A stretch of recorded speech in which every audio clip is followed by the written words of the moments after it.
Quand on pense luxe, on pense fourrure. Vincennes, ironie cruelle pour les pensionnaires du zoo. Déjà dans les années 50, la fourrure avait ses adeptes. Un manteau de panthère des Somalies. Un manteau de kangourou. Et souhaitons à ce poney de ne pas se transformer un jour lui aussi en manteau. 20 ans plus tard, toutes les stars des années 70 bavent d'envie devant les pelisses sur les podiums.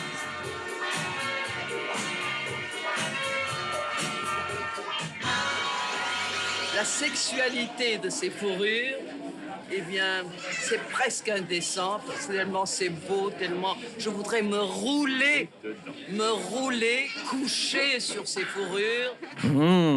Et puis en ce temps-là, on se disait que la fourrure, on l'obtenait comme ça, grâce à de courageux trappeurs arpentant la nature dans le froid.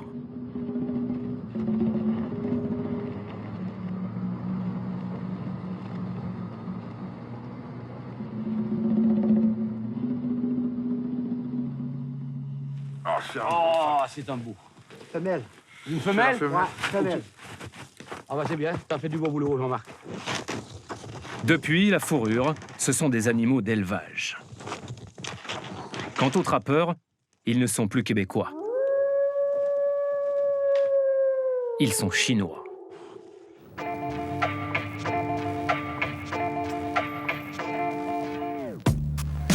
La Chine est le premier pays producteur de fourrure.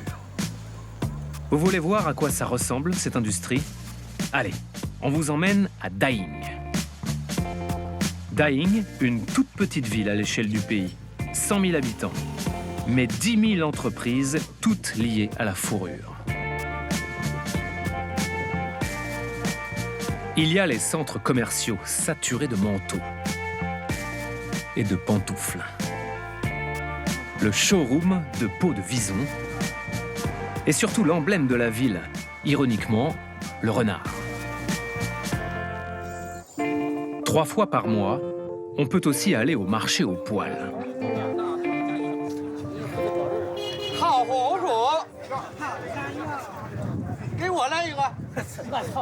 Des dizaines de milliers de peaux de toutes sortes d'animaux. Bonjour, ça c'est du raton laveur. À des prix dérisoires. Celui-ci, c'est 25 yuan la pièce. C'est la meilleure de tout le marché. Vous ne trouverez pas mieux ailleurs. 25 yuan, à peine plus de 3 € pour une peau.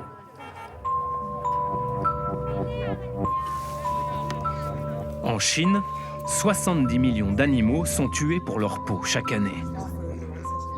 Et le bien-être animal, ce n'est pas vraiment la priorité du pays.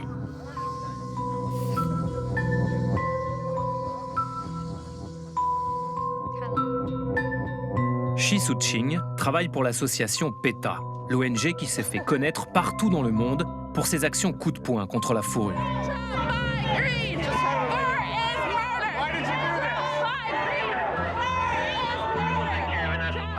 Cette jeune militante est à la pointe du combat en Chine.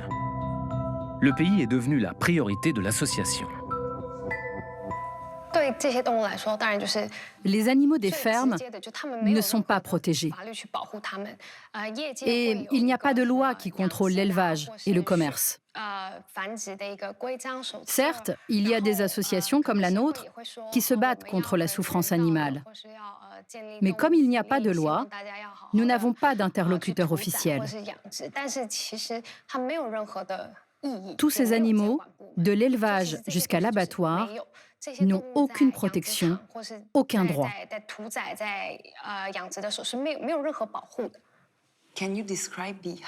Pourriez-vous nous décrire les conditions d'hygiène dans ces fermes?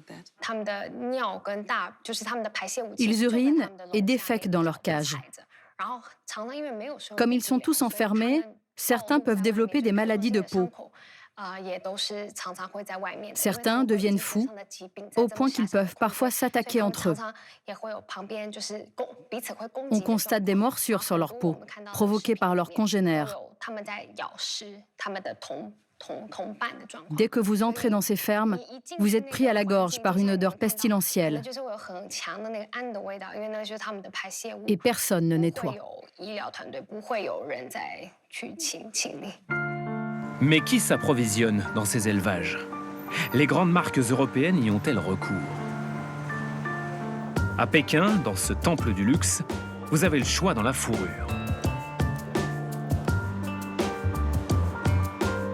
Des manchons, des écharpes ou ces étranges boules de poil, des bijoux de sac. Avec notre caméra cachée, nous entrons chez Furla, une marque italienne. Ça, c'est un renard? Oui, c'est du renard. Mais quand il s'agit de savoir d'où vient ce renard, c'est plus compliqué. Je ne connais pas la provenance des animaux, mais je sais que tout a été assemblé en Italie. C'est un peu le problème dans toutes les boutiques où nous allons. La provenance des peaux, ce n'est jamais très clair. Alors nous entrons chez Max Mara, une autre marque italienne, très présente en France avec plus de 100 boutiques.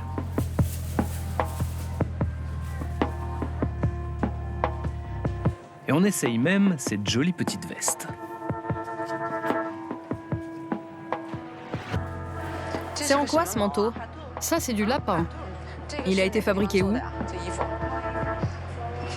en Italie. Non, en fait, c'est fabriqué en Chine, mais avec de la fourrure italienne. De la fourrure italienne. Ça, c'est la première version. Arrive maintenant la responsable du magasin. On sait que notre fourrure vient d'un organisme certifié du Danemark. Toutes leurs fourrures sont de bonne qualité. Comme c'est un organisme certifié, chaque peau passe un contrôle. Et c'est pour ça que leurs peaux sont de très bonne qualité. Nous travaillons toujours avec eux. De la fourrure italienne, ou plutôt danoise, ou plutôt... on ne sait plus très bien. En sortant d'ici, pour y voir plus clair, nous posons directement la question au service client de Max Mara, en nous faisant passer pour une cliente. Voici leur réponse. Nous vous informons que notre maison est fermement engagée dans un processus de croissance continue et d'amélioration de ses produits, peu importe leur lieu de fabrication. Par ailleurs, concernant nos modèles en fourrure, nous vous confirmons que l'approvisionnement s'effectue auprès de fournisseurs certifiés. C'est à ce moment-là qu'on s'est demandé comment on disait « langue de bois » en chinois. Pour continuer l'enquête, il va falloir changer de peau. On est rentré à Paris, juste le temps de se fabriquer une couverture en fourrure. Pour enquêter sur les marques de luxe, le meilleur moyen, c'est de devenir une marque de luxe. Et pour ça, on a besoin de l'aide d'une professionnelle. Une spécialiste de l'image, du logo, de la communication, bref, quelqu'un qui pourrait nous faire passer pour une maison française de grande renommée.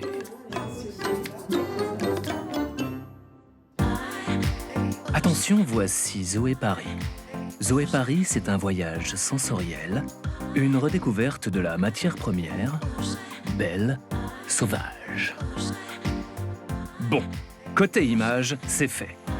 Maintenant, il nous faut un book avec des allures tendance et luxe sur lesquels on agrafe des bouts de lapin, de renard et de vison. Zoé Paris, ça n'existe pas. C'est juste un passeport pour la Chine. Nous repartons à Daying, la ville de la fourrure, sur les traces de la veste en lapin que nous avons essayée chez Max Mara. Désormais, nous tournerons discrètement et parfois avec une caméra cachée. Il nous faut d'abord trouver où la veste a été confectionnée. Mais dans cette ville aux 10 000 usines, autant chercher un lapin dans une garenne. Alors nous faisons le tour des confectionneurs. On a causé bon de commande, croquis et sens du poil. Mais ici, pas de Max Mara en vue. Après quelques détours, bien loin des produits de luxe, un matin, nous arrivons enfin à bon port. Au fond de cette cour, dans cette usine, bingo! les vestes en lapin de Max Mara. Nous sommes l'un des meilleurs fournisseurs de Max Mara en Chine. Vous travaillez vraiment beaucoup avec eux? Oh oui, ça fait des années. Travailler pour Max Mara, c'est la fierté du patron. On l'appellera Monsieur Li. Ce jour-là, dans l'usine, des petites mains s'affairent sur un autre modèle de la marque italienne. Avec tous nos effectifs, on arrive à fabriquer 120 pièces par jour. Ne vous inquiétez pas, nous pouvons produire de 3 à 4 000 pièces. Comme vous pouvez le voir, ces fourrures ne ressemblent pas aux autres. Elles sont uniques, les meilleures de toute la région de Daying. La fourrure de cette veste Max Mara n'est ni italienne, ni danoise, elle est bien chinoise. C'est du lapin chinois, ça? Oui, du lapin du Shandong. On l'a, notre réponse. Mais ce n'est que le début. Ça, c'est fourrure, ici. Nous sommes encore loin d'avoir identifié les fermes d'élevage précises. Et puisque nous sommes venus en tant que clients, eh bien nous jouons les clients. Nous montrons notre bouc, nous choisissons des échantillons de fourrure, bref, nous causons au poil. Mais surtout, nous entamons des négociations. Il faut convaincre le patron de nous présenter ses fournisseurs. Ça commence mal. Mes fourrures ne proviennent pas toutes du même élevage. Ce n'est pas la peine que vous alliez les voir, faites-moi confiance. Max Mara, eux, ils ne font pas le tour des fournisseurs. Vous pouvez contrôler ces peaux directement ici. Ça ne sert à rien d'aller voir les fermes. Vous savez, les conditions d'élevage ne sont pas bonnes. Vous allez seulement voir des animaux sales. Nous, on ne va pas acheter directement les peaux à la ferme. Nous, on n'achète que des peaux déjà tannées. Monsieur Li ne connaît que la tannerie à laquelle il achète ses peaux. Après 2 heures de négociation avec lui, nous obtenons enfin le feu vert pour y aller. C'est bon, vous allez pouvoir aller à la tannerie de Roissy. Les dirigeants vont vous accueillir.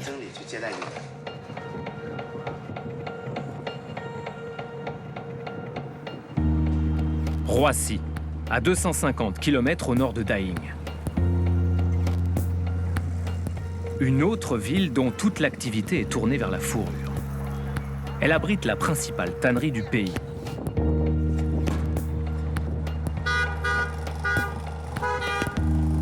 Dès l'entrée, des peaux de ratons laveurs à perte de vue sèchent au soleil. Plus loin, des milliers de peaux de lapin.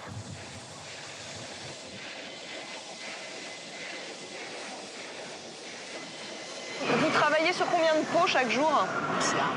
Dans cette partie de l'usine, on fait 10 000 pièces par jour. Mais sur les périodes de pic, ça peut monter à 30 000, voire plus.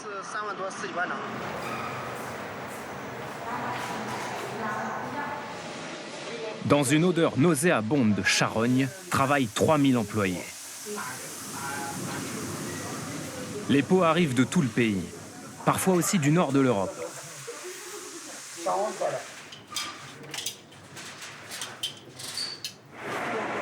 Une autre partie de l'usine est consacrée aux lapins, ou plutôt à ce qu'il en reste.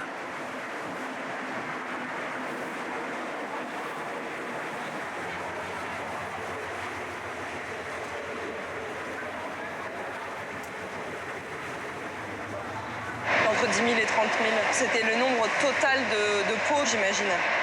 Non. Entre 10 000 et 30 000, c'était l'autre partie de l'usine. Ici, notre capacité, c'est 100 000 peaux par jour. Pour le plus grand confort des ouvriers, ici, les machines sont dernier cri. Ça, c'est un travail que nous ne pouvons pas remplacer par des machines. C'est grâce à ces petites mains que l'économie chinoise n'arrête pas de grimper. L'un des secrets de la veste Max Mara, ce sont ses petites mains et surtout leur salaire.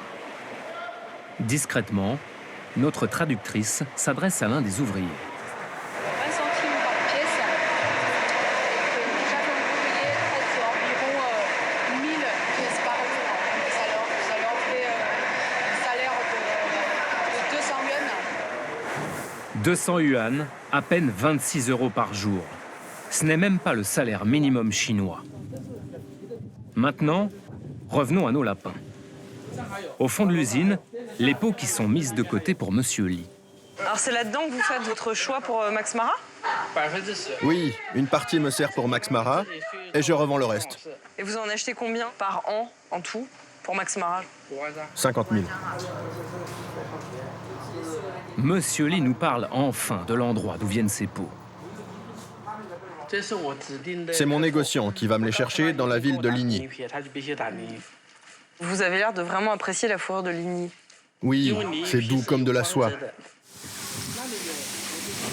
Voici le négociant de Monsieur Lee. C'est lui qui va acheter les pots dans les provinces reculées pour approvisionner Max Mara. Pour Monsieur Lee, je ne prends que la fourrure de Ligny. Si on veut un ticket pour les fermes d'élevage de lapins, c'est lui qu'il faut convaincre. Vous pensez que ce serait possible de vous accompagner à Ligny dans les jours qui viennent? Oh là là, qu'est-ce qu'on n'a pas demandé? Va falloir encore négocier. Ah oui, on a oublié de vous dire. Depuis le début du voyage, les négociations, ça se passe au restaurant. Concours de politesse.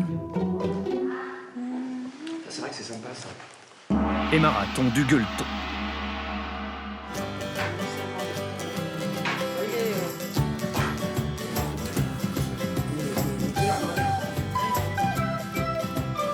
On trinque, on retrinque, à l'alcool de riz.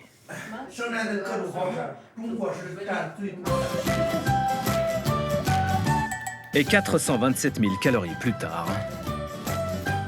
Voilà, on atteint ce moment.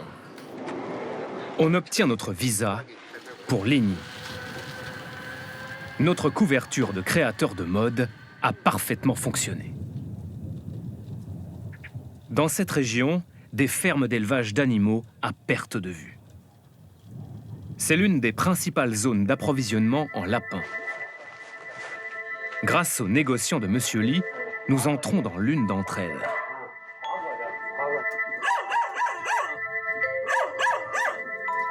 Elle compte environ 10 000 animaux, parfois entassés à deux dans des cages minuscules.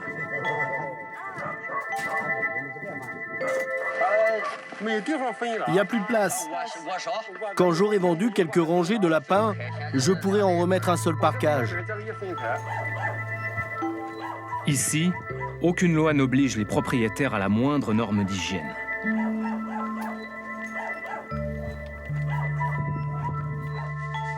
Dans une autre ferme, les mêmes conditions d'élevage. Les excréments s'amoncellent le long des cages. Certains lapins présentent des troubles respiratoires. D'autres, des troubles du comportement. Des abcès. Des difformités. Chienne de vie pour ces lapins destinés au luxe.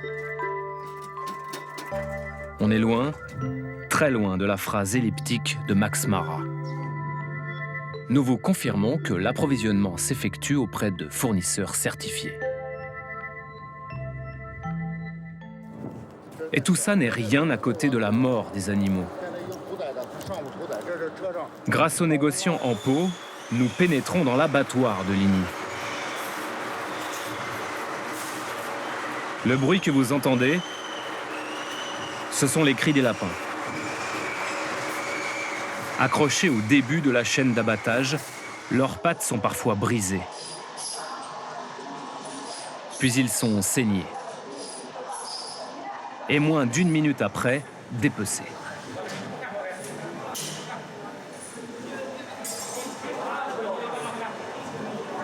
Voilà les peaux qui approvisionnent l'usine de Monsieur Lee et qui deviendront notamment des vestes Max Mara.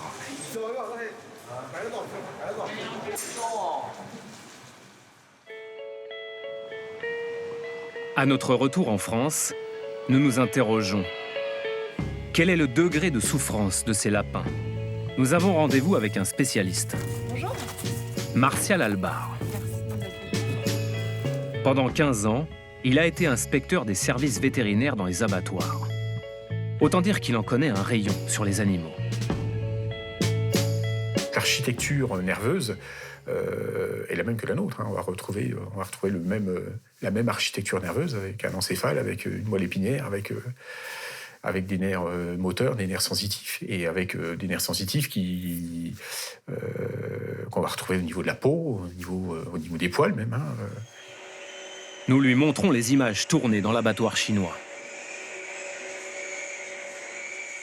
Vous assistez à ça en tant qu'inspecteur des services vétérinaires en France, dans un abattoir. Qu'est-ce que vous faites? Alors là, sur des images où l'opérateur jette les animaux, là, il y a matière à sanctionner, effectivement, puisque les textes prévoient que les animaux ne soient manipulés quand même sans souffrance inutile. C'est inconcevable de manipuler un animal vivant, sensible, de cette manière-là, quoi. En Europe, comment ça se passe dans un abattoir, justement, quand les lapins arrivent? Comment ça se passe? Alors, normalement, les lapins sont étourdis essentiellement par électronarcose. C'est-à-dire qu'on les électrocute, tout simplement, quoi. Pour induire, en théorie, une perte de conscience. En combien de temps est-ce qu'on peut penser que le lapin est réellement mort après avoir été égorgé? Je pense qu'il faudrait attendre au moins facilement 2 minutes, quoi. Si je vous dis qu'il y a moins d'1 minute qui s'écoule entre le moment où ils arrivent sur la chaîne et le moment où ils sont dépoussés, ouais. C'est une quasi-certitude que la plupart des animaux sont encore sensibles. On est sûr d'avoir des lapins qui ne sont pas morts, cliniquement, si on reprend des termes utilisés en médecine humaine. Au moment où ils sont écorchés. Max Mara sait-il dans quelles conditions sont élevés et abattus les lapins qui servent à fabriquer leurs petits manteaux? La marque italienne a refusé toutes nos demandes d'interview. Alors, un matin brumeux, veste sous le bras, nous tentons de les rencontrer au siège parisien du groupe. Bonjour monsieur. Bonjour. Je viens vous voir parce qu'on voudrait parler à Fabio Forni et Laurence Gatier. En fait, on aimerait discuter avec Laurence Gatier, la chargée de communication. D'accord.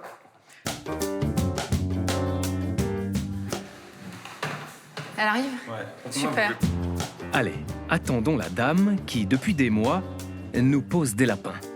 Ok, elle était facile. Bonjour, Madame Gatier. Vous ne filmez pas?